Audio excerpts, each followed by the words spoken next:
Hello everyone, welcome back to Insomnia Protocol. Tonight, we have another terrifying horror story for you. Before we start, please subscribe to the channel, hit the bell, and leave a comment below. Now, get ready, and let's dive in. I took a job that 3 other people had quit in the same month, and nobody at the staffing agency wanted to tell me why.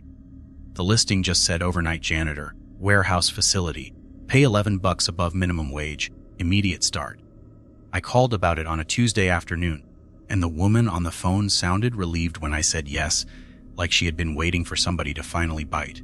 She told me to show up at Gantry Point Logistics on County Road 9 at 11:30 that night, and to bring my own flashlight because the building was, and I'm quoting her here, still working through some electrical issues. I needed the money. My lease was up for renewal in 6 weeks. My landlord had already warned me the rent was jumping $200, and my day job at the auto parts store barely covered groceries as it was, so I didn't ask a lot of questions. I wrote down the address and told my roommate I'd picked up a second job that paid decent and mostly just left me alone with my own thoughts for 8 hours a night. Gantry Point Logistics was one of those warehouses you drive past 1,000 times and never actually see. It sat at the end of an access road lined with sodium lights. Most of them burned out, so the last quarter mile felt like driving into a tunnel. The building itself had to be the size of 4 football fields, all corrugated metal and loading bays, with a security booth out front that had sat empty for as long as anybody could remember, at least according to the guy who trained me. His name was Desmond. He was supposed to walk me through my first 2 shifts before handing the building over to me for good. He looked like a man who hadn't slept right in a long time.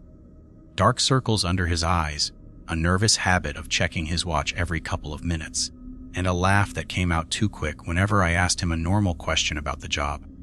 We stood just inside the main entrance while he ran me through the basics: sweeping schedule, trash pickup rotation, which bathrooms to hit first, how to log my hours on the clipboard by the time clock.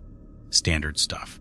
Then he reached into his back pocket and pulled out a single laminated index card, folded in half, and pressed it into my hand like he was handing me something dangerous. He said, "These are the building rules, and I need you to actually follow them, not just nod at me right now and forget the whole thing in a week." I laughed a little because it sounded like the kind of thing you tell a new hire to make the job seem more interesting than it is. Every workplace has some list of rules nobody follows. Don't prop the fire doors open. Don't microwave fish in the break room. I figured this would be more of that. Desmond didn't laugh back. He told me there were 6 rules, and every single person who'd worked this shift before me had broken at least one of them within their first 2 weeks, and that was exactly why the position kept opening back up.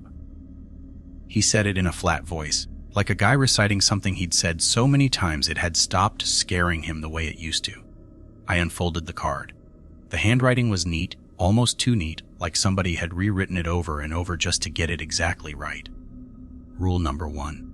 Never turn on the fluorescent lights in the Sector B hallway after midnight. If you need to clean that area, use only your flashlight. If the overhead lights flicker on by themselves, drop your tools and walk backward into the nearest empty room right away. Rule number 2. The freight elevator will frequently drop down to the basement floor at exactly 2 in the morning without anybody pressing the button. If the door is open and all you see inside is a pile of wet, red-stained cardboard boxes, do not touch the close button. Hit the emergency alarm and get out of the building. I stopped reading for a second and looked up at him. He just nodded at me to keep going, so I did. Rule number 3. While you're sweeping row 4, you might come across a single cardboard box sitting in the middle of the aisle with no barcode on it anywhere. Do not inspect it, kick it, or move it. Grab a yellow caution wet floor sign and set it directly on top of the box to trap whatever's trying to hatch out of it. Rule number 4. In the 3rd floor staff restroom, never look straight into the main mirror while you're mopping. If you glance up and notice your reflection is lagging about 2 seconds behind your actual movements, shut your eyes, count to 10, and walk out without looking back. Rule number 5. Around 3:45 in the morning, you'll hear 3 distinct knocks on the big metal rolling door at the loading dock, followed by a voice asking if they left their keys inside. Do not answer, and do not check the security cameras. No delivery truck has ever shown up at this facility after midnight. Rule number 6. At 5:55 in the morning, before you clock out, you have to wipe the bottom of your work boots with the special black disinfectant liquid kept in the janitor's closet. If your boots still leave black footprints on the clean pavement outside, you're not allowed to leave. Lock yourself in the security office until tomorrow night. I read the card twice, and both times I kept waiting for Desmond to crack a smile and tell me it was some kind of hazing tradition for the new guy. He never did. Instead, he walked me over to the janitor's closet near the east entrance and showed me the jug of black liquid sitting on the bottom shelf, half empty, a strip of masking tape stuck to the side that just said boots only in faded marker. I asked him straight up if this was some joke the last 3 guys had cooked up to freak out whoever came next. He looked at me for a long moment, and then he told me something that stuck with me the rest of the night. He said he used to think the same thing, right up until his second week of training, when he broke rule number 3, because he thought it'd be funny to test it. He said he still had the scar on his left hand from whatever that box did to him, and he wouldn't describe it any further than that. He said that was the last time he ever questioned the card. Then he handed me my keys, my radio, and my time clock badge, and told me his last shift had actually ended 2 nights ago. Tonight was just a courtesy walkthrough, because the agency insisted somebody explain the rules in person instead of just taping the card inside my locker and calling it done. At 11:58, he walked out the front doors, got in his car, and drove off down that dark access road without looking back once.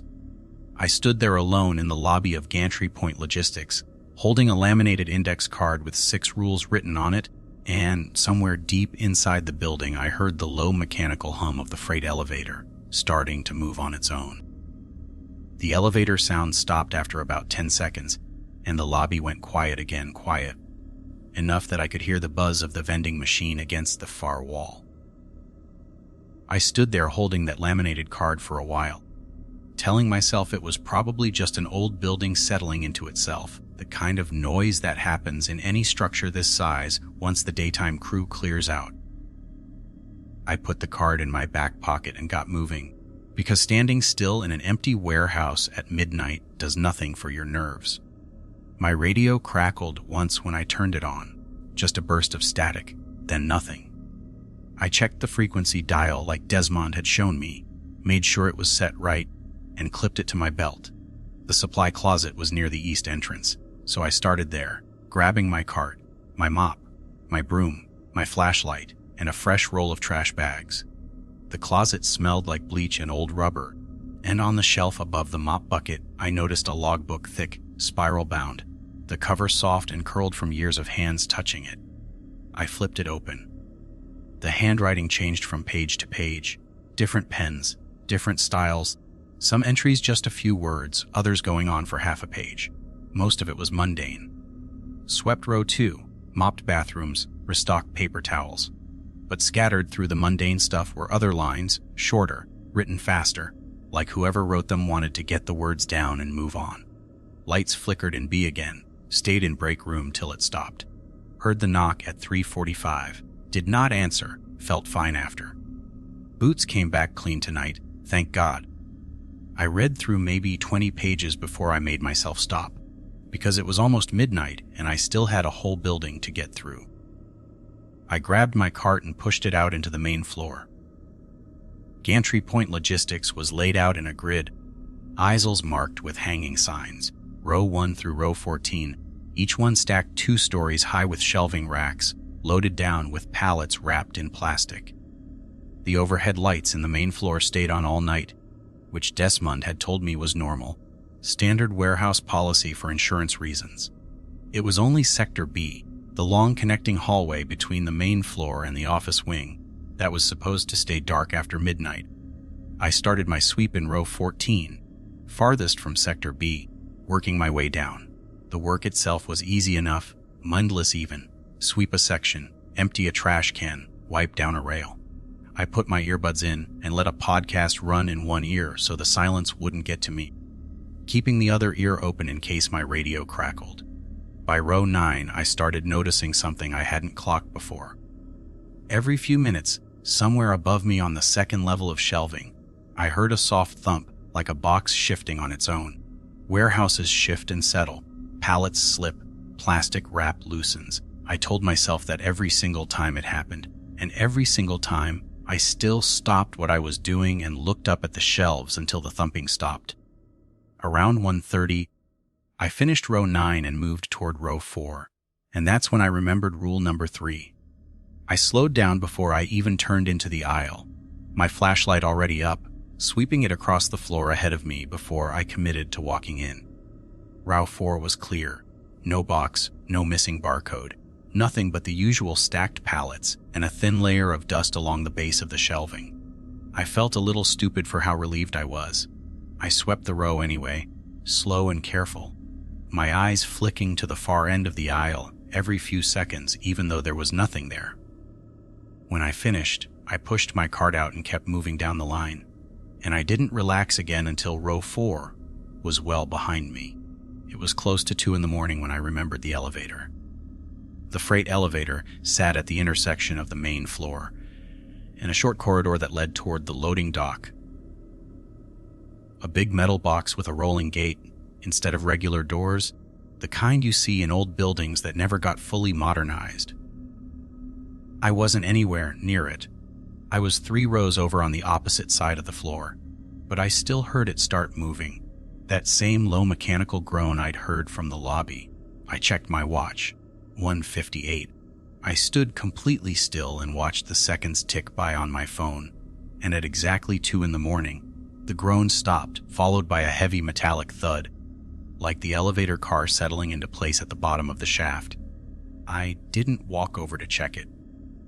Rule number 2 didn't say anything about staying away from the elevator in general, only about what to do if the doors opened and there was something inside. But I decided right then that I wasn't going to test the difference. I finished sweeping the row I was on and moved further away instead, toward the office wing, giving myself something else to focus on. The office wing was a set of small rooms along the north wall: break room, supervisor's office, a little kitchenette with a coffee maker that looked older than me. I wiped down the break room table, emptied the trash, restocked the paper towel dispenser in the little bathroom off the hallway. All normal tasks, nothing on the card applied here, as far as I could tell. I sat down in the break room for 10 minutes around 2:30, ate a granola bar, and tried to talk myself out of the tight feeling that had settled into my chest since the elevator started moving. I told myself I had 3 more hours left in the shift, that Desmond had survived this same shift for however long he'd worked here, that the logbook was full of entries from people who clearly made it through fine most nights. I almost believed it too, right up until I heard, faint but clear, coming from somewhere down the hallway towards Sector B, the unmistakable hum and flicker of fluorescent lights switching on by themselves. The flicker came again, quick, just a stutter of white light bouncing off the far wall of the hallway that connected the break room to Sector B, and then it settled into a steady hum that meant the fluorescents were fully on. I didn't move for a second. Rule number 1 was already running through my head on a loop. Drop your tools and walk backward into the nearest empty room immediately. I wasn't holding any tools, just my phone and half a granola bar, so I set both down on the break room table without really thinking about it. Like some part of my brain wanted to follow the rule exactly, word for word, in case exactness mattered. I stepped backward through the break room doorway into the little kitchenette instead of the hallway, since that put a wall between me and Sector B, and I stood there with my back against the counter, listening. The hum from the lights carried down the hallway clean and steady. No flicker after that, no dimming, just a low electrical drone, the kind of sound you'd get from any office building at 3 a.m, except this hallway wasn't supposed to have its lights on at all after midnight, and somebody or something had just turned them on without me touching a single switch. I stayed in that kitchenette for what felt like 20 minutes, but was probably closer to 8, according to my phone once I finally looked at it again. The hum never stopped. It didn't get louder, it didn't get quieter, it just sat there in the air, steady, patient, like it had all night to wait me out. Eventually, I worked up the nerve to lean my head just far enough past the kitchenette doorway to see down the hall without fully stepping into it. The fluorescents were on, every single fixture, running the length of the hallway all the way to the far door that led into Sector B proper. The light looked normal. That was somehow worse than if it hadn't. I'd built up this expectation in my head of something flickering or buzzing wrong, casting a strange color, anything that would confirm what I already suspected. But it just looked like an ordinary hallway with the lights on, which made the whole thing feel less like a warning and more like an invitation. I pulled my head back and stayed put. My radio crackled against my hip, and I about jumped out of my skin. It was just static at first, a burst of white noise, and then, faint underneath it, something that might have been a voice, though I couldn't make out any actual words. I turned the volume down instead of up, because some instinct told me I didn't want to hear it any clearer than that. I waited it out.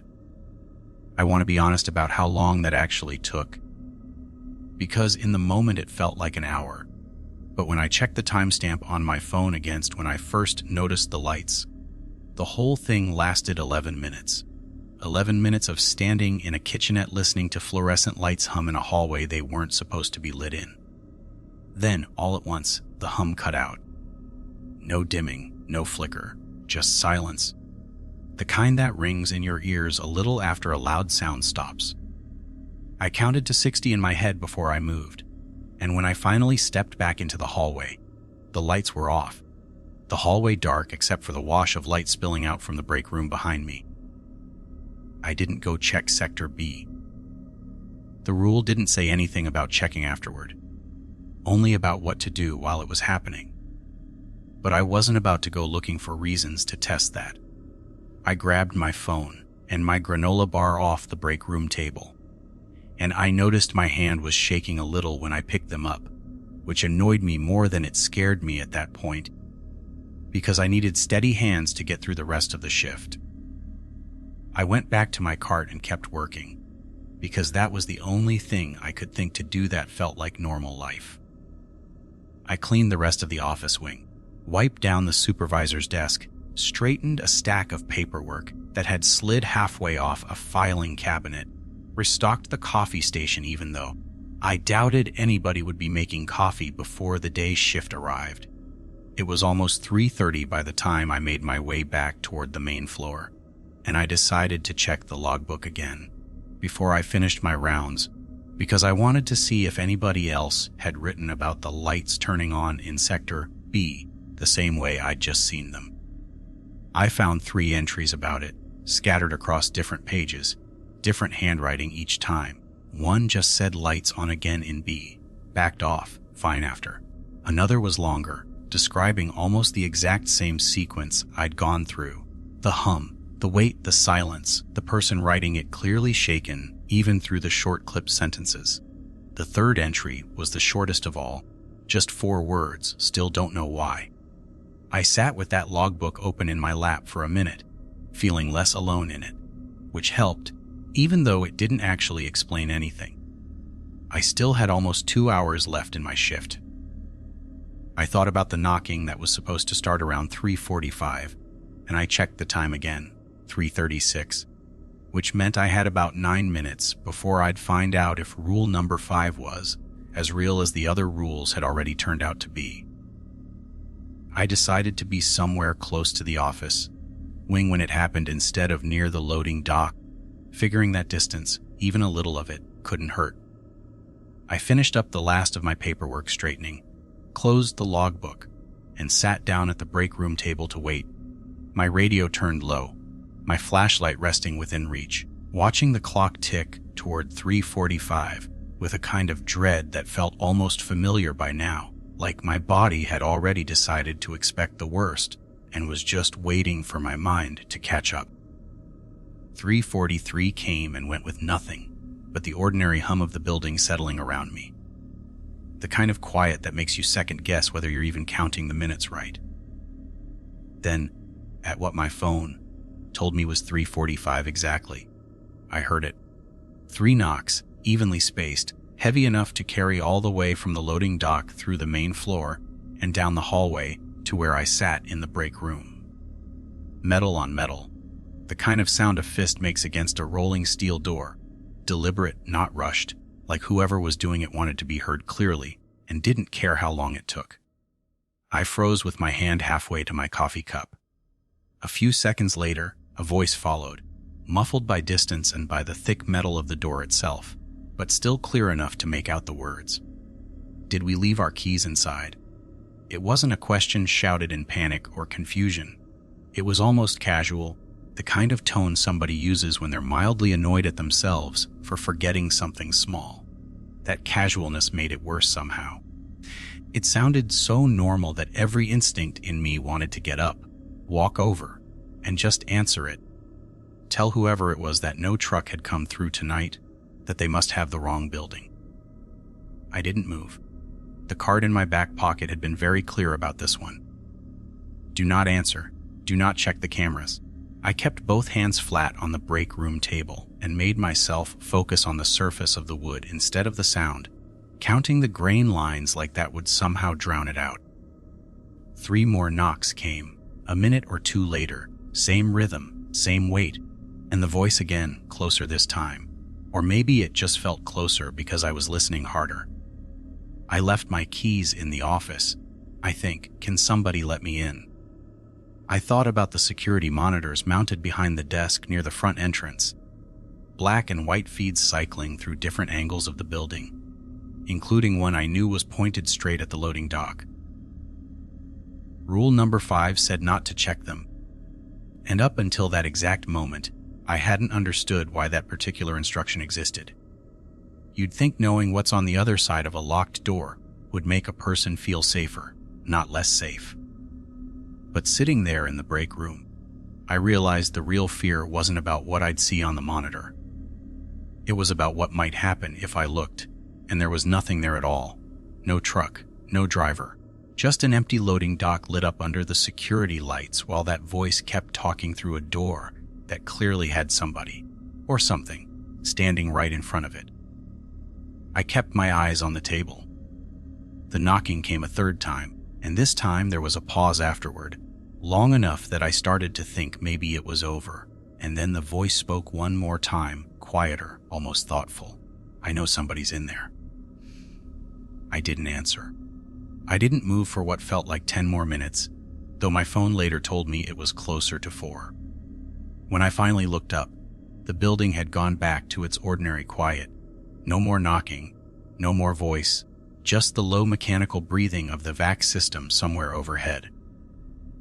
I sat there a while longer before I trusted myself to stand up.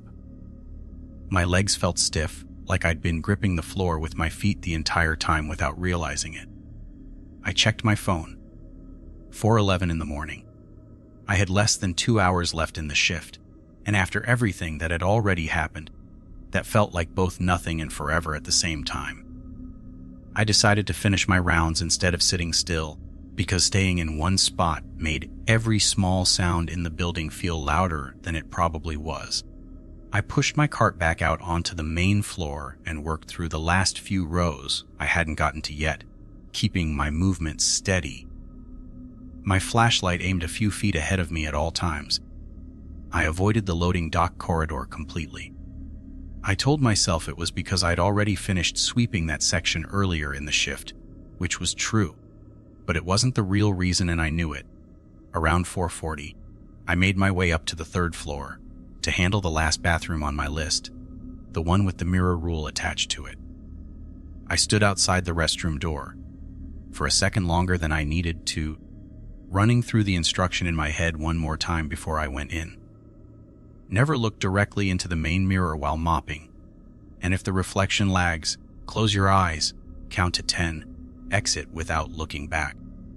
I propped the door open with my mop bucket, which felt like it shouldn't matter, but made me feel slightly less isolated, and I got to work on the floor first, staying at the far end of the room, keeping my back to the mirror as much as the layout allowed. The room was small, 3 stalls, 2 sinks, the mirror running the length of the wall above them, and no matter how I angled myself, I could catch pieces of my own reflection in my peripheral vision. A shoulder, the edge of my flashlight beam, the corner of my eye. I kept my focus on the mop, on the floor, on the rhythm of the work, and told myself I just needed to get through this one room, and I'd be done with the riskiest parts of the shift. I was almost finished, working the mop along the base of the last sink, when I caught a flicker of movement in the mirror that didn't match anything I had just done with my own body. I froze mid-stroke with the mop still pressed against the tile. My eyes locked on the mirror before I could stop myself, and for half a second everything looked completely normal. My own reflection, tired, pale under the fluorescent light, mop in hand, exactly where it should be. Then I lifted the mop back for another pass, and my reflection didn't move with me. It stayed frozen for just a beat too long, holding the position I'd already left, before it caught up and matched my movement again, smooth, like nothing had happened at all. If I hadn't been staring straight at it, I might have convinced myself I imagined the whole thing. I didn't test it again. I closed my eyes right there, mop handle still gripped tight in both hands, and started counting. 1, 2, 3, forcing myself to go slow instead of rushing through it just to get it over with. By the time I hit 10, my heart was pounding hard enough that I could feel it in my ears, but I kept my eyes shut a second longer than the count required, just to be sure. When I opened them, I kept my gaze down at the floor, at the mop, at my own boots, anything but the mirror. I backed out of the restroom the same way I'd come in, pulling my mop bucket with me. And I didn't look up again until the door was shut behind me, and I was standing in the hallway with solid distance between myself and that room. I stood there breathing for a minute, going over what I'd actually seen, trying to talk myself into believing it was exhaustion, bad lighting. The kind of trick your eyes play on you after a long night of tension and no sleep. It didn't fully work, but it was enough to get my legs moving again. I checked my phone. 5:02 in the morning. Less than an hour left. I finished the rest of my rounds on the 3rd floor without incident, sticking to rooms that didn't have anything written about them on the card, and by 5:30 I was back down on the main floor, pushing my cart toward the supply closet to put everything away for the night. The building had gone quiet in a different way by then, not the tense, listening kind of quiet I'd felt most of the shift, but something closer to relief, like the whole place had exhaled once the worst of the night had passed. I didn't trust it completely, but I let myself relax a little as I restocked the cart and coiled up the mop. At 5:50, I remembered rule number 6, and my stomach tightened right back up. I walked to the janitor's closet and found the jug of black disinfectant liquid, exactly where Desmond had shown me, half empty, masking tape label faded but legible. I unscrewed the cap and poured a small amount into a shallow tray I found stacked nearby, clearly kept there for exactly this purpose, and I sat down on an overturned bucket to wait out the last few minutes of my shift, checking my phone every 30 seconds or so. At 5:55 exactly, I stood up, pulled my boots off one at a time, and pressed the soles into the tray, working the liquid into the treads with a rag until every part of the bottom had been covered. The smell was sharp, chemical, something between bleach and rubbing alcohol, strong enough that my eyes watered a little in the enclosed space of the closet. I put my boots back on, laced them tight, and made my way toward the front entrance, walking slower than I needed to, my eyes on the ground the entire way, watching for any sign that the liquid hadn't done its job. The sky outside had just started turning gray when I pushed through the front doors, that thin early light that isn't quite sunrise yet but isn't full night either. I stepped out onto the pavement and stopped immediately, looking down at my feet. No prints. Clean concrete, the same dull gray as the rest of the lot. No trace of black anywhere beneath my boots. I let out a breath I felt like I'd been holding for 6 hours straight. I walked to my car in the half-light, unlocked it, and sat behind the wheel for a solid minute without turning the key, just staring out through the windshield at the warehouse in front of me, its metal siding catching the first weak edges of morning sun. It looked completely ordinary in that light. Just a warehouse. The kind of building you'd drive past 1,000 times without ever really seeing. I drove home with the radio off, replaying the whole shift in my head, the lights in Sector B, the knocking at the loading dock, the mirror, trying to fit all of it into some kind of explanation that would let me sleep during the day and come back that night without falling apart. I didn't come up with one. What I came up with instead was something closer to acceptance, the same flat, worn-down tone I'd heard in Desmond's voice when he first handed me that card. These rules weren't a joke, and they weren't going to stop being real just because I wanted them to. I got home, told my roommate the job was fine, boring even, and went straight to bed without eating anything. I slept until almost 3 in the afternoon, and when I woke up, the first thing I did before I even got out of bed was pull up my phone and check the shift schedule the agency had sent over, just to confirm I still had a job to go back to that night. I did. 11:30 p.m., same as always. I lay there staring at the ceiling for a long time after that, thinking about the logbook, about all those short entries written by people who'd clearly walked the same hallways I had, followed the same 6 rules, and made it through enough nights to write down what they'd seen. I wondered how many of them were still working there. I wondered how many of them weren't. I went back that night, mostly because I didn't have another $600 sitting around to replace what I'd make from a week of shifts, and partly because some part of me needed to know if the first night had been some kind of fluke, a bad combination of nerves and an old building and my own imagination running loose. It wasn't a fluke. The second shift started the same way the first one had, clocking in at 11:30, grabbing my cart from the supply closet, checking the logbook out of habit before I started my rounds.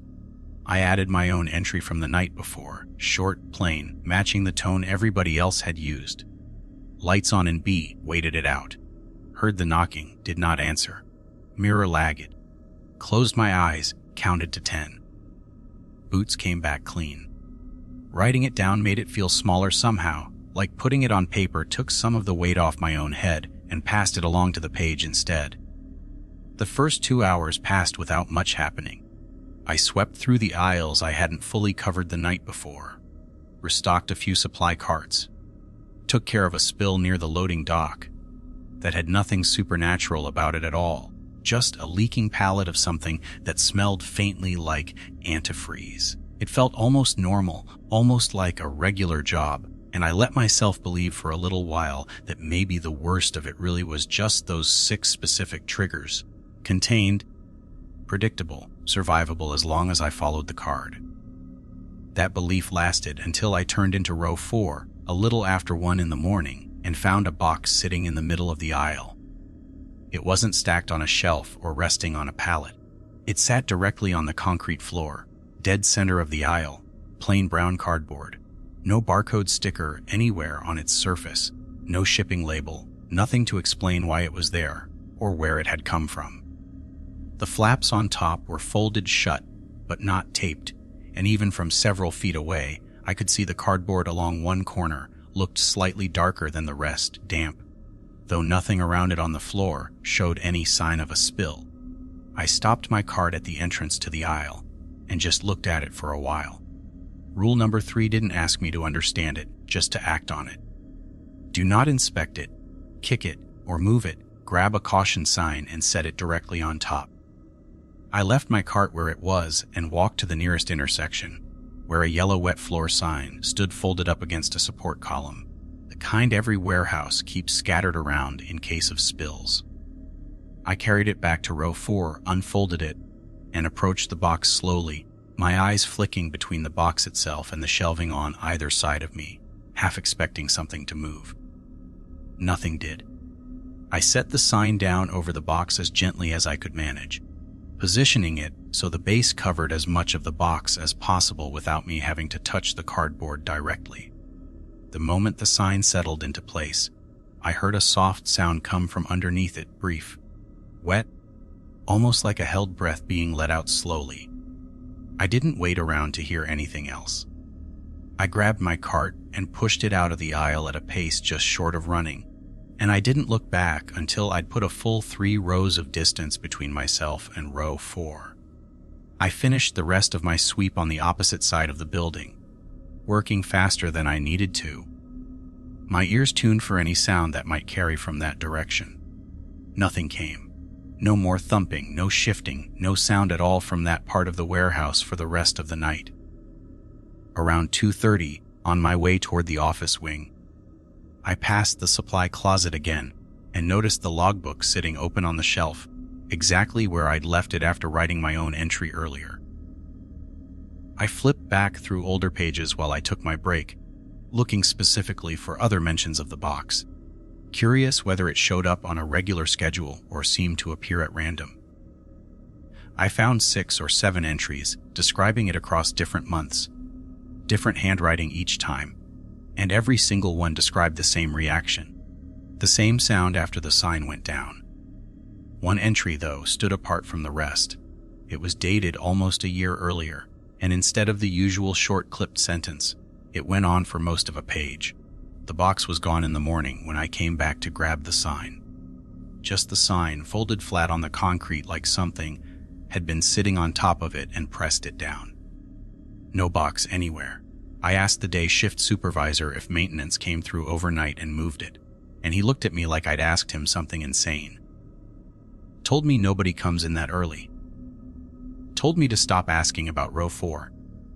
I read that entry twice, then a third time, feeling a cold pressure settle into my chest that had nothing to do with the temperature of the warehouse.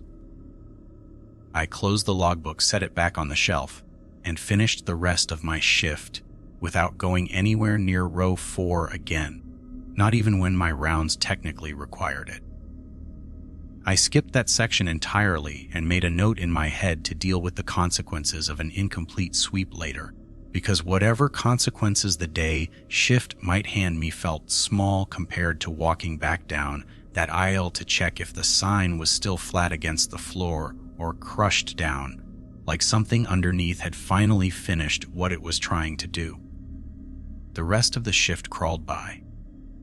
I kept myself busy on the far side of the building, cleaning sections I'd already finished just to have something to do with my hands, checking my phone constantly, willing the hours to move faster than they were. 5:55 came eventually. I did the boot ritual in the closet, same as the night before, working the black liquid into my treads with the rag until every part of the sole was covered.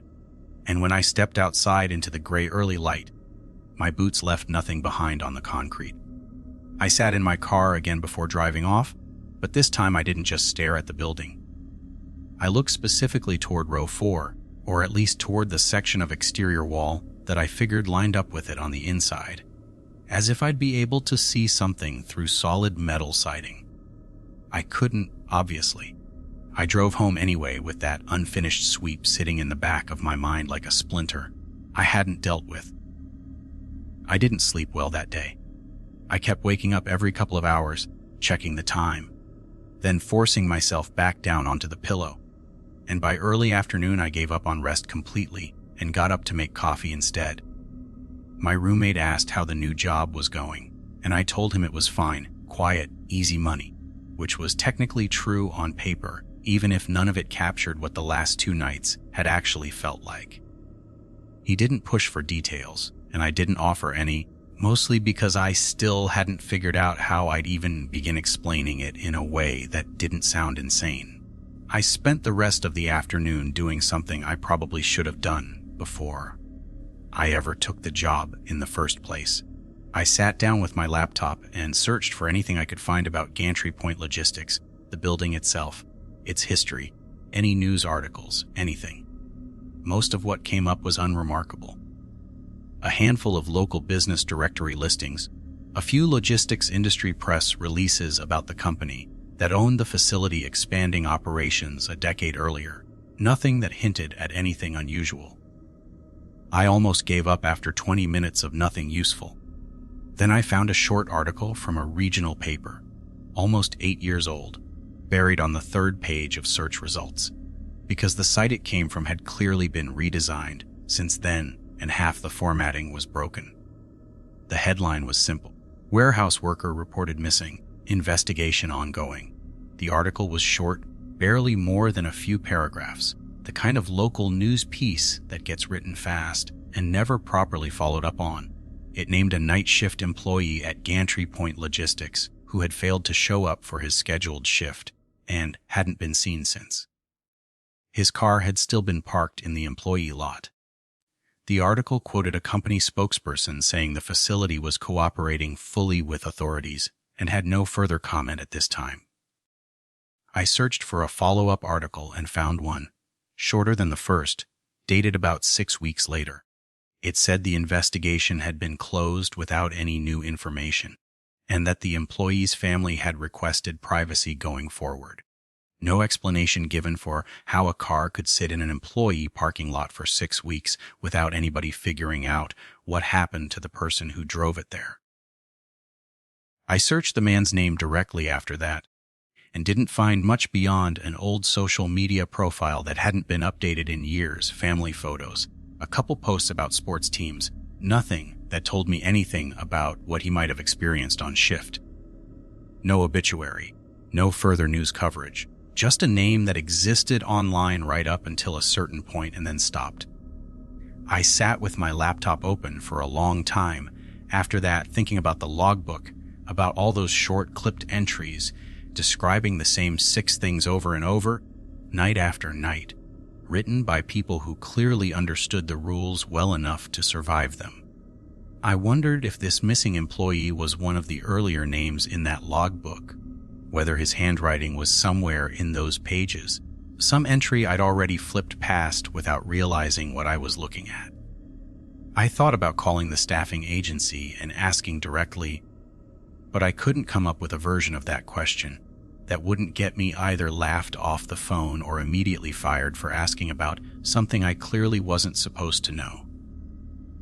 Instead, I decided I'd look through the logbook more carefully during my next shift, page by page if I had to, looking specifically for any entry that felt like the last one somebody ever wrote before their name stopped appearing.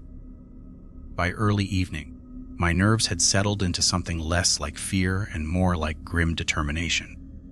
I wasn't going to quit, not yet, not with rent due in 6 weeks and no other job lined up that paid anywhere close to what this one did. But I wasn't going to keep walking into that building blind either, following 6 rules without understanding a single thing about where they came from or what they were actually protecting me from. I got dressed for my shift a little earlier than I needed to that night, packed an extra flashlight and a fresh set of batteries into my bag, and sat by the door waiting for it to be time to leave, running through everything I'd read that afternoon, trying to fit it into the shape of the building I'd already started to understand in a much more physical, immediate way over the last 2 nights. I got to Gantry Point Logistics 20 minutes early that night, sitting in my car in the employee lot watching the last of the daylight crew filter out through the front entrance. Tired-looking people in company polos who barely glanced my way as they walked to their cars. None of them looked like they knew anything about what happened after they left. I figured that was probably the point. I clocked in at 11:30 and went straight for the supply closet before I touched my card, pulling the logbook down off the shelf and carrying it with me to a folding chair tucked into the corner. Determined to go through it properly this time, instead of skimming a few pages during a break. It took almost 40 minutes of reading, cross-referencing dates against the timeline I'd worked out from the newspaper article before I found what I was looking for. The handwriting was steady, almost careless in how quickly it had clearly been written, the kind of entries somebody writes when a task has become routine enough that they're not thinking hard about it anymore. The dates matched up close to when the missing employee article said he'd stopped showing up. The last entry under that handwriting was different from the rest of his. Shorter. The pen pressed harder into the page, like whoever wrote it was gripping the pen too tight. Box wasn't in row 4 tonight. Heard something moving in row 6 instead. Going to check it. There was no entry after that. I sat there staring at those two sentences for a long time, feeling something settle into my stomach that was heavier than fear, something closer to a confirmation I hadn't wanted. The rules existed because somebody hadn't followed one, or maybe because the rules themselves hadn't accounted for every possible version of what could go wrong. I closed the logbook and set it back on the shelf, and I noticed my hands were steadier than I expected them to be. Like some part of me had already decided that knowing this made the job more survivable, not less, because now at least I understood there were consequences for improvising outside the card.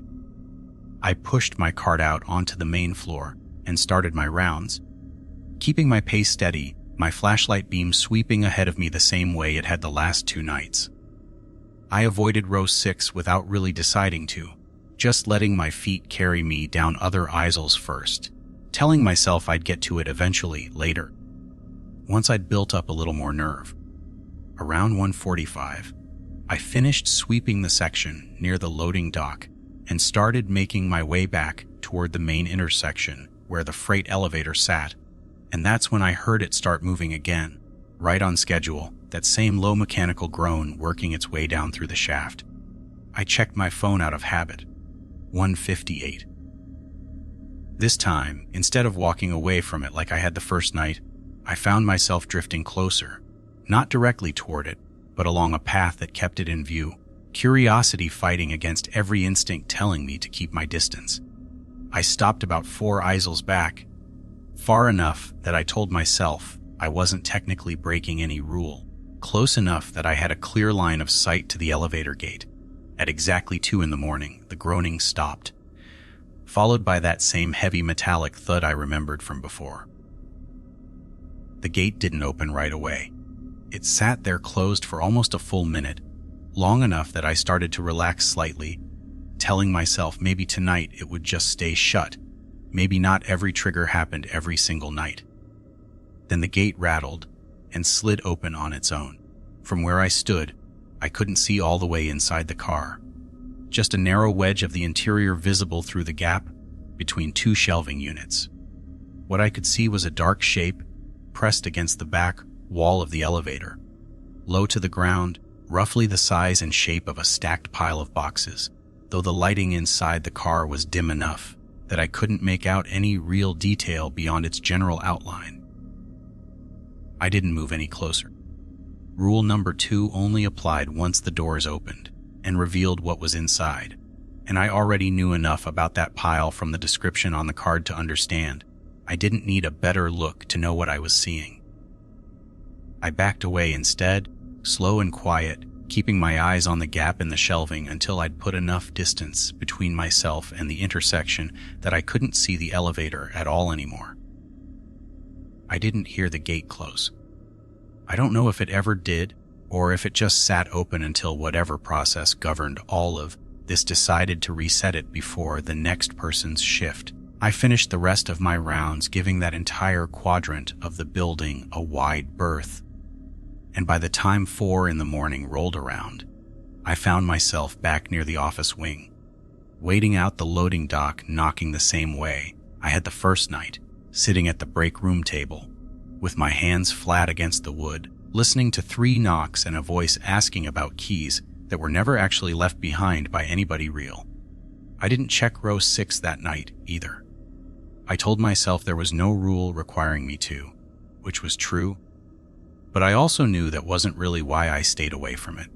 3 shifts in, and I'd started to believe I understood the shape of the danger well enough to work around it. 6 rules, 6 triggers, follow the instructions exactly, and nothing on this list would actually hurt me. That belief lasted almost a full week, right up until curiosity did what curiosity always does and started chipping away at good judgment one night at a time. It was my 6th shift when I finally let myself walk down row 6. I want to be honest about why. It wasn't bravery. It was the missing employee's handwriting sitting in the back of my mind every single night since I'd read it. That unfinished sentence, going to check it. Cut off mid-thought, like the pen had just stopped moving. I told myself if I understood what was actually down there, I'd stop being afraid of the unknown version of it that my imagination kept building up worse than reality probably was. I want to be clear that this reasoning was wrong. I knew it was wrong even while I was doing it. I walked down row 6 anyway. The aisle looked exactly like every other aisle in the building at first glance. Shelving loaded with wrapped pallets, concrete floor, nothing obviously out of place. I swept my flashlight along the base of the shelves as I walked deeper in, checking each section carefully, telling myself I'd turn back the moment I saw anything that matched the description of a threat I actually recognized. About halfway down the aisle, my flashlight caught something wedged into the gap between 2 pallets on the bottom shelf, low to the ground, easy to miss unless you were looking directly at that spot. I crouched down to get a better look, and my light landed on a boot. Just one, work boot style, similar to the pair I was wearing, caked in dust and grime that suggested it had been sitting there for a long time without anybody disturbing it. Next to it, half buried under a thin layer of dust, sat a keyring with a faded agency lanyard, still attached, the plastic card holder cracked down the middle, the eyed badge inside too worn to read clearly, though I didn't need to read it to understand whose it probably was. I didn't touch either of them. Some instinct told me that whatever rules existed for the box in row 4, similar ones probably applied here, even without anyone writing them down on a laminated card, and I wasn't willing to test the theory to find out. I stood back up, and that's when I heard it, a slow dragging sound coming from somewhere further down the aisle, past the reach of my flashlight beam, something heavy being pulled across concrete, unhurried, almost lazy in its pacing, like whatever was making that sound had all the time in the world and knew I wasn't going anywhere fast. I backed up immediately, my light still aimed down the aisle, watching for movement I genuinely did not want to see. The dragging sound continued, getting neither louder nor quieter, just steady, methodical, moving in a direction I couldn't quite determine from the acoustics of the space. I turned and walked, fast, out of row 6 and back toward the main intersection, forcing myself not to run because some part of me remembered every horror story I'd ever heard about running only making things worse. Though I honestly don't know if that logic applied here or if I was just grasping for any rule I could hold onto in a situation the card hadn't actually covered. I made it out of the aisle and kept moving, putting distance between myself and row 6 as fast as I could manage without breaking into a full sprint, and the dragging sound followed me for a few seconds before it faded out entirely, swallowed up by the ordinary ambient hum of the warehouse. I didn't stop moving until I reached the break room, where I sat down hard in one of the plastic chairs and put my head between my knees for a minute, waiting for my heart rate to come back down to something reasonable. When I finally caught my breath, the first clear thought I had was that I needed to write this down in the logbook in detail, exactly what I'd found and exactly what I'd heard, because if there was even a chance it helped the next person avoid making the same mistake I just had, it felt like the only useful thing I could do with what had just happened to me. I grabbed the logbook from the supply closet and sat back down in the break room, and my hand was shaking badly enough that my first few words came out barely legible. I made myself slow down, breathe, and write it clearly instead, because sloppy handwriting wouldn't help anybody trying to read this later at 3 a.m. with their own nerves already shot. Went into row 6 tonight, found a boot and an eyed lanyard wedged under the bottom shelf, didn't touch either one. Heard something dragging further down the aisle, got out immediately. Do not go into row 6. I don't care what's down there. It's not worth finding out. I closed the logbook and sat there for a long moment afterward, staring at the cover, thinking about how many other people had probably sat in this exact chair, writing their own version of that same warning, each one hoping their words would be the ones that finally stuck. I still had 2 more hours left in my shift. I spent every minute of them as far from row 6 as the building's layout would allow. I didn't go back to row 6 again after that night, not once, not even when my sweeping schedule technically required it. I started skipping that section entirely, writing incomplete sweep, row 6, personal reasons in my daily log, and waiting to see if anybody from the day shift would say something about it. Nobody ever did. That silence told me almost as much as the missing employee article had. Whoever ran this place, whoever actually owned Gantry Point Logistics and decided what got questioned and what got quietly ignored, already understood that row 6 wasn't something you sent a janitor back into twice. The incomplete sweeps just kept getting approved without comment, week after week, like the system itself had already built in an exception for exactly this kind of thing. I kept working there for another 2 months after that night, 6 shifts a week, following the 6 rules on that laminated card with a kind of discipline I'd never applied to anything in my life before. I stopped thinking of them as strange or arbitrary. I started thinking of them the way you think about traffic laws or fire evacuation routes, boring, procedural, the difference between an uneventful night and something you don't come back from. The lights in Sector B still came on some nights and not others. No pattern I could ever work out, no matter how long I tried logging the exact dates and comparing them against weather, against the day of the week, against anything. I learned to just walk backward into the nearest room the second I saw the flicker start, and eventually I stopped feeling my heart race every time it happened. It became routine the way anything repeated enough times eventually does. The elevator kept dropping to the basement at 2 in the morning like clockwork, and I learned exactly how far away I needed to stand to avoid seeing more of that dark shape than I wanted to. Some nights the gate opened, some nights it didn't. I never found out what determined the difference, and after a while I stopped trying to. The box showed up in row 4 maybe once every couple weeks, never on any schedule I could predict, and every time I found it, I set the yellow caution sign on top exactly the way the card instructed, and every time, the sign stayed flat against the concrete when I checked on it later, which I eventually understood meant I'd done it right. The knocking at the loading dock came almost every single night. Same 3 knocks, same voice, same casual question about keys that never actually existed. I stopped flinching at it after the first month. I just sat in the break room with my hands flat on the table and let it happen, the way you'd wait out a passing storm you already knew wasn't going to reach you, as long as you stayed under the right roof.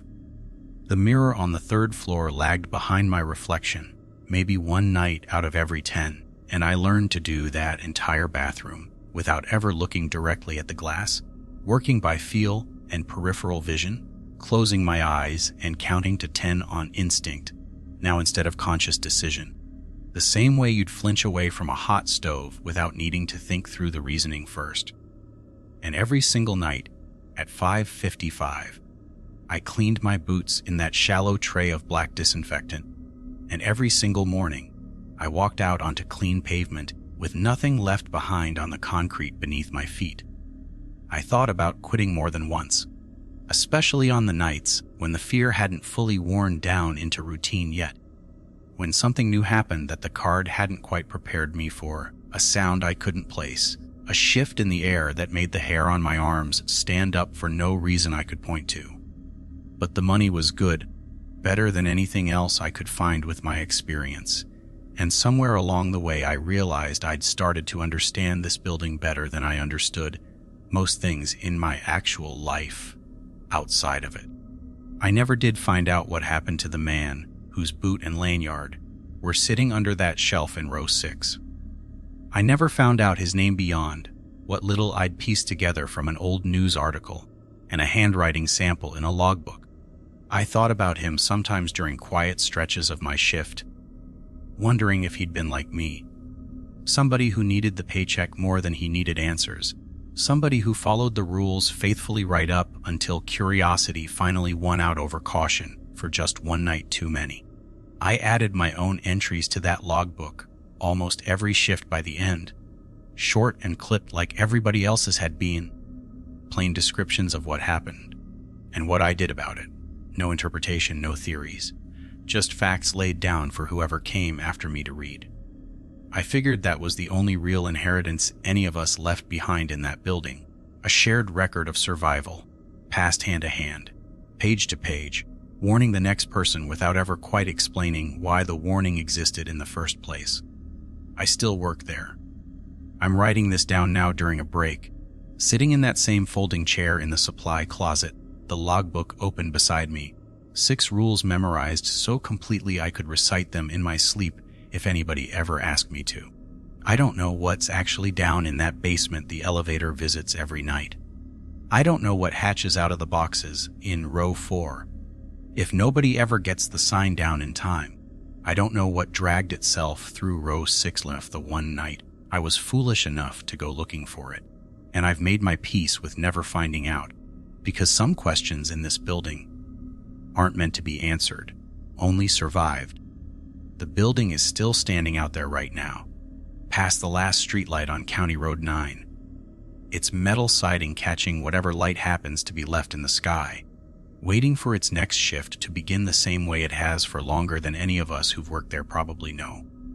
Somebody will always be inside it come 11:30 tonight, following the same 6 rules, writing the same short entries, learning the same hard lessons the rest of us already learned the hard way. I just make sure every single night before I leave that my boots come back clean.